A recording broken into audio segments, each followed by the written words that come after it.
নমস্কার, আমি নন্দিতা। আজ আবার এসেছি শহরের কথায় শ্রী পার্থ সখা অধিকারী রচিত ঘুম জেগে থাক কাব্যগ্রন্থটি থেকে একটি অনবদ্য প্রতিবাদী কবিতা পাঠ করার জন্য। কবিরা কি ত্রিকালদর্শী হন? ত্রিকালদর্শী মানে ভবিষ্যৎ দ্রষ্টা হন? এই প্রশ্নটা আমাকে বারবার কুড়ে কুড়ে খেয়েছে যখনই আমি এই ধরনের কবিতা মানে তার রচিত এই ধরনের কাব্যগুলি একটু একটু করে পাঠ করার চেষ্টা করেছি। অসম্ভব রকমের যন্ত্রণা ফুটে উঠেছে তার কলমের দোতনায়। কত বছর আগে কবিতাটি লিখেছেন তিনি এটি সত্যি আমার জানা নেই, কিন্তু বর্তমান সময়ের প্রেক্ষিতে কবিতাটি কিভাবে এতখানি মিলে যেতে পারে সেই প্রশ্ন আপনাদের কাছে আমি রাখলাম। এই বইটির প্রতিটি ছত্রে ছত্রেই রয়েছে এক যন্ত্রণা, এক অব্যক্ত প্রতিবাদ, এবং আজ যে কবিতাটি পাঠ করব সেটি এক অন্যতম সেরা নিদর্শন। মানে আমার চেতনায় এটুকুনি ধরা পড়েছে। আর প্রশ্ন তো রইলই আপনাদের কাছে, আপনারা কমেন্টে প্লিজ জানিয়ে দেবেন কবিতাটি কেমন লাগলো। ঠিক এই মুহূর্তে কবি পার্থ সখা অধিকারী, ঠিক এই মুহূর্তে জীবন আবর্তে কত প্রাণ সঞ্চারিত হলো।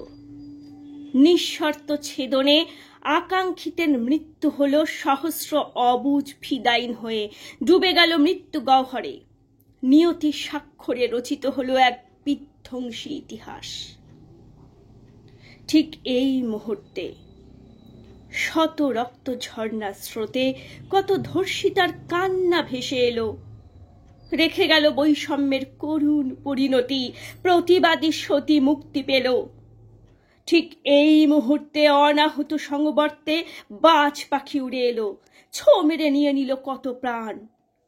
দলবাজের ইশারায় ঝেড়ে ফেলে দায় শেষ সহায়টুকু আত্মসাৎ করে নিল গরিবের।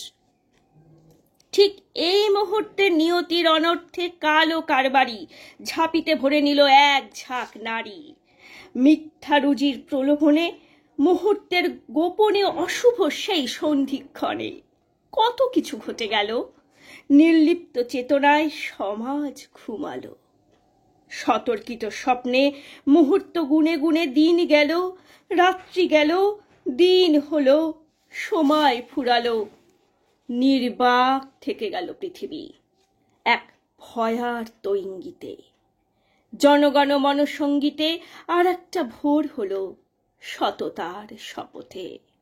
আমরা বিশ্ববাসী ঘুমাতেই ভালোবাসি, ঘুমাবো আবার। আমিত্বের অহংকার রেখে যাবে হুঙ্কার স্বপ্নের গভীরে। জনতার ভিড়ে উকি দেবে ধীরে নব জনপদ। ভাঙবে শপথ অসভ্য তিমিরে, ভাঙবে শপথ অসভ্য তিমিরে, ভাঙবে শপথ অসভ্য তিমিরে। নমস্কার।